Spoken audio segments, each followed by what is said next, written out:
welcome back to my channel, or welcome if this is the first time you are joining me. As you can see from the title of this video, I am once again exceptionally late to the party, but I thought I would do the only 10 mass market decks that was started by Thea at Garden Goddess Tarot and Meg at Rose Honey Ritual, both of whose videos are in the description box below. And then in a little while, I'll probably do the only 10 indie decks as well, probably. So for this, I have a mixture. So I have some tarot, Colour of Oracle, and one Lenormand. And this was actually really hard. I found this really hard. So unlike probably a lot of people in the tarot community who collect tarot decks, and I say that and I have no idea if this is based in any level of fact whatsoever, but I probably, Tarot, Oracle, Lenormand combined, I'm probably pushing about 100 decks now, and probably something like 80 to 85% of those are mass market decks. I've only really started to buy indie decks more in the last 18 to 24 months. So of all the decks that I own, picking only 10 mass market was really hard. Picking only 10 indie was really hard for completely the opposite reason. But with all of that blathering out of the way, I'm just going to jump in no particular order and show you the 10 mass market decks that I would keep if I could only keep 10. So I'm going to start with this one because it's on the top, and that is the Deviant Moon Tarot. These are all going to be cards that you have seen before. This is, you know, at this point, I imagine people are fairly intimate with a large amount of my collection because I show the same decks all the time because those are the decks that I like. But this is a deck that I bought because everybody else was buying it and everybody else was talking about it, and I saw it a few times and I thought, absolutely not. This is not to my taste. The artwork is not my style. I'm never going to pick up this deck. I'm never going to read with it. I probably won't even get on with it. And it turns out all of those things were completely wrong, and I love it. I really do love it. This deck is, I have a real habit, it's not always a bad thing, but it's not always a good thing either, of being able to pull out the most positive messages possible in any given reading, no matter how terrible they actually might be. And I find that this deck doesn't allow me to do that so much. It confronts me with the cold, hard, oh look, I've even thingied in the, I don't know why I've shuffled those into it. The cold, hard reality of a situation without any fluffy light. Let's soften it up and just make you feel better about it. So this is one that I often reach for when I need a bit of a slap in the face. It's what I reach for when I want to do some, like, there's a weird way to say this, but some more surface level, shadowy type stuff. If I want to go really deep dive shadow stuff and try and really bring that stuff to the consciousness and the surface, I do it with decks that are a lot more nice and fluffy and kind, and that I have a very good deep relationship with, because I need my hand holding, because the things that I'm pulling out are already dark enough. But if I want to do some more like surface level dealing with my shit type work, this is a deck that I would definitely reach for that. Next we have the Light Seers Tarot by Chris Ann. This is obviously the Hay House edition. I don't have the indie edition. Again, probably isn't going to be a surprise to people because I've talked about this on my channel more than once. I show this deck fairly regularly. I'm very verbose about my feelings about this deck in general. I call it my boho chick deck. I love the vibe of this deck. I love the real sense, I get a real sense of maturity and couldn't give a fuckness from this deck, which I think is something that happens as you get older. You more and more embrace your own quirks and idiosyncrasies and care less about what other people think, and I think this deck captures that kind of mature vibe really, really well. It's really easy to read with. It works for literally any kind of reading, although I tend to find that that is true of most of my decks. I can pull out any deck for any reading, generally. But I just really enjoy this one. I really find I get a lot from the artwork. It really sparks my intuition in ways that some other decks that I own don't. And it's probably one of my favourite decks. It's definitely in my top 10. Again, probably no huge surprise here, but it is the Everyday Witch. Another one which I talk about fairly regularly. Very open about my love for this deck. It gives me real Worst Witch vibes, which I adore. This deck is the one that I've probably used the most and had the longest, apart from the one I'm going to show you next. And that I just really learn on this deck. And this is the deck I was mainly using when I first joined TarotTube. I love how on the surface this deck is really twee and light and fluffy. And the readings that it gives are actually really deep and sassy and a little bit sarcastic. I really love how appearances are massively deceiving about this deck. And I know Juliet Peekaboo Rose is one of them, but I know there are other people who have been a bit like meh about this deck, and they've got it and they've tried it and they've worked with it, and they've found that actually it's a great little reader, and it's really on the nose a lot of the time. Next up is a deck that I have actually owned the longest. I've owned this one since 2012, although not this particular version, because this is a rebuy that somebody gave me, but that is the Robin Wood Tarot. I know this deck intimately.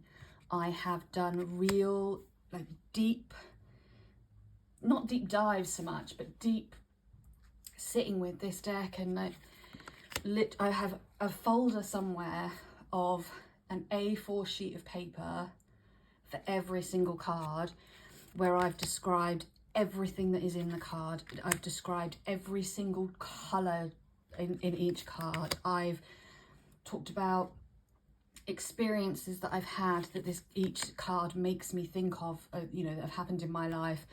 I've talked about the different meanings from all the different books that for this card. This is the card when I was really started to seriously think about tarot as more than something I just did for fun and just dragged out the deck every now and again. This was the one I started that kind of deep dive into learning with, and it just has a really special place in my heart because of that. Next we have Tarot of the Abyss. This is the only black and white deck that I own. I'm not sure if I would buy any more. I like the black and white monochrome pencil style of this deck, but I am ultimately a colour girl. I like that. I like busy, colourful cards in general. But there's something about this deck, and there's something about the way the people in this deck are looking straight out on you in a lot of the cards. It's really confronting and really makes you have to almost look at yourself. I love that card. I just love that card. Has to kind of really forces you to look inwards in some of these cards because they are looking right out at you. But just in general, and I like some of these like stylistic choices that Anna's made, where she's like, there's an arm but you don't see the other person, so you are kind of the other person in the 10 of Cups. And I don't know, there's just so much about this that I really love. Again, I really enjoy reading with it. It's good for so many different types of reading. There's a real sense of movement in these cards. I just adore it. I absolutely adore it. I don't reach for it as much as I would like, but I think once you start pushing in the bigger collections, that just becomes the thing, right? You don't use any deck as much as you would like. Oh, I feel like I'm a bit breathy today, and that's mainly because I have hay fever. So I'm really struggling with breathing, and I really need to start taking some antihistamines and just stop putting it off. But so if you think I sound a bit breathy and like I'm struggling, it's because I am, because I have hay fever. So there you go. The next deck that I wanted to talk about was the Fifth Spirit Tarot. This is a fairly new one for me. I've only had this, I got this in December, and it's really pippy, which I wasn't sure if I would like, but I think the pips are just illustrated enough that they really work. And I really like just the overall vibe of this deck. I like that it's, you know, has that level of diversity in age and skin color and gender binary. It sticks outside the gender binary and all of that kind of stuff.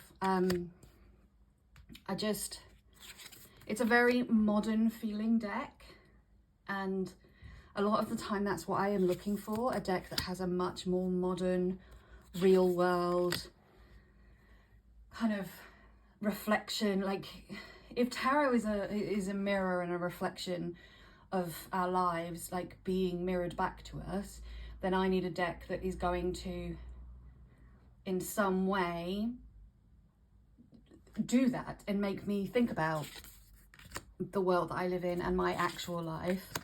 And I think this deck does a really good job with that. And it's just fun to read with. It's just a really good deck to read with. That Fool is like literally hovering in thin air, in whatever the word is, I don't know. And yeah, and it's kind of pushing me towards trying a bit more with pippy decks, as you will see with the last tarot deck in my 10 mass market decks. And that is the Squid Cake Tarot Marseille, or Squid Cake Marseille Tarot, which, look at the colouring, right? Just look at the colouring of this deck. It's just lovely. It's just really lovely. And it's such a nice deck. It's really pushed me to want to like revisit Marseille and pips and just work with them a little bit more. And I've been working with it so far for the whole of May. And I'm really enjoying it. I think it's got a really great guidebook. It's, you know, it's teaching me to think about the courts, not the courts, the minors, you know, the pip cards in relation to the numbers and the elements a lot more than I do when I'm reading RWS, because I tend to read more the imagery. And it's just great. It's stretching my brain in a whole new way. And it's freaking pink, and these people are adorable, and it's just quirky enough that it makes me happy. And it was like £11, like £11 for a tarot deck. You can't go wrong, right? So yeah, I'm loving it, absolutely loving it. Highly recommend it to anybody who's looking for their first Marseille deck and is maybe, like I was, a little bit put off by the more traditional Marseille imagery. Give it a go, because it is still very traditional. It's like, it's exactly, I think it's almost exactly the same in layout and everything. I'd have to get my other Marseille deck out to check, but I'm pretty sure that's the case. But it's just pink and twee, and yeah, I just like it. It's just cute. So I would recommend it for people who are interested in trying Marseille but don't want something too traditional.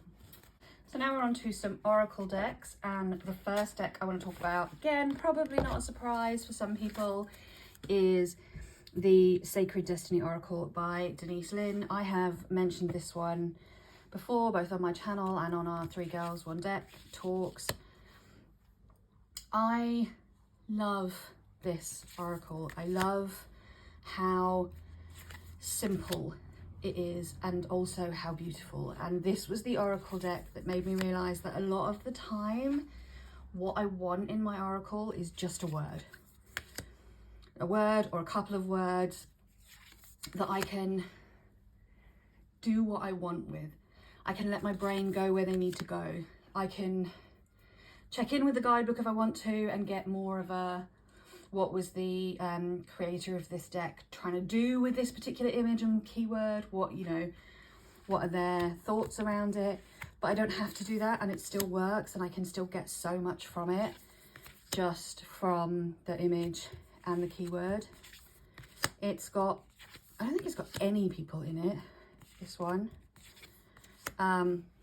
which actually I really like.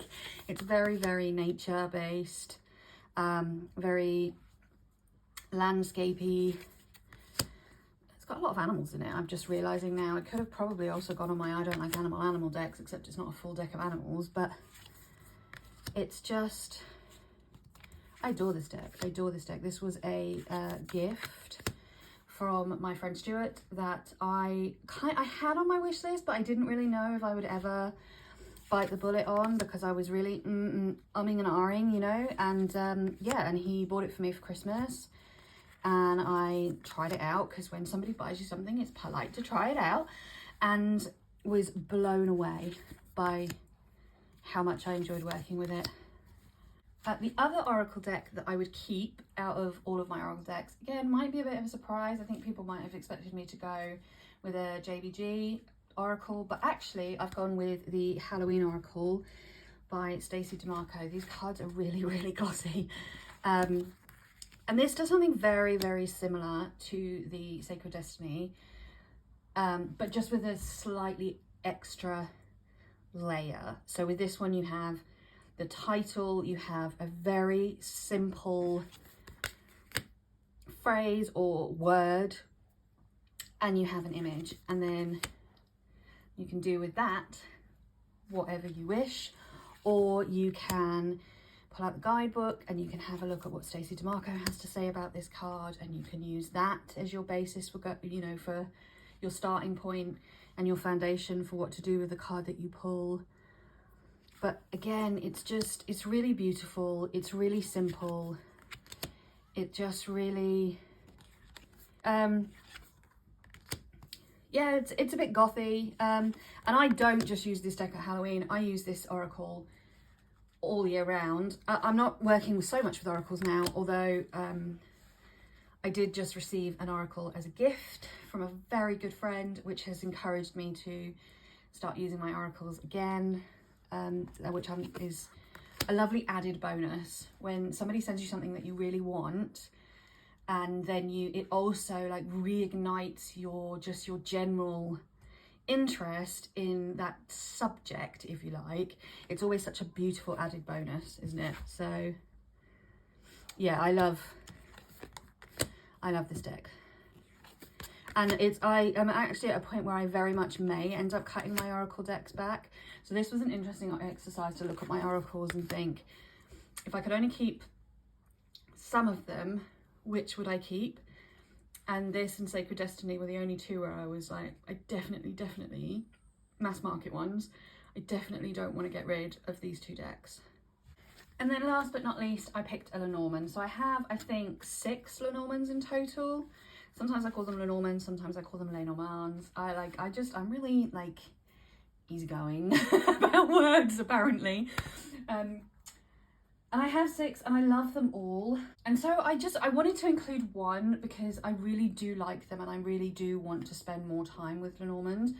But I've gone for my Under the Roses Lenormand because I like the kind of Victorian vintagey feel of this deck, and it's really clear that like the imagery is clear, the wording is very clear. You don't have to kind of work out what you're looking at. It's all there for you. I like that it includes the playing card in just very subtly in the corner.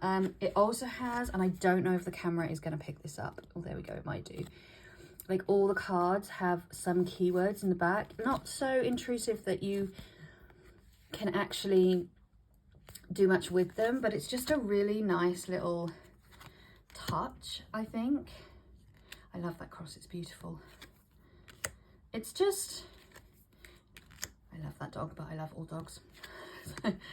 I just like it. I just like it a lot. I like the way that it looks.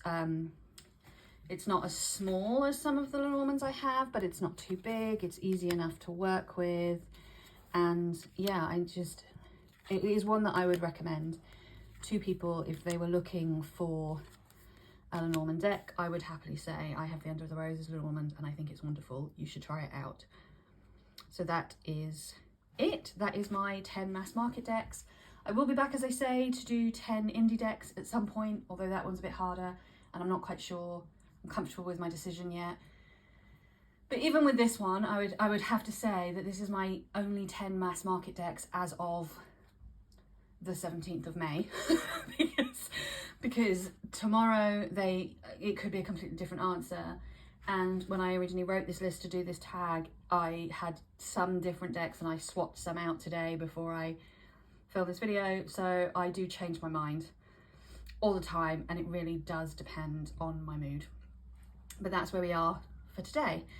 Thank you very much for watching, everybody. I will see you all very shortly for another one. Take care and lots of love. Bye bye.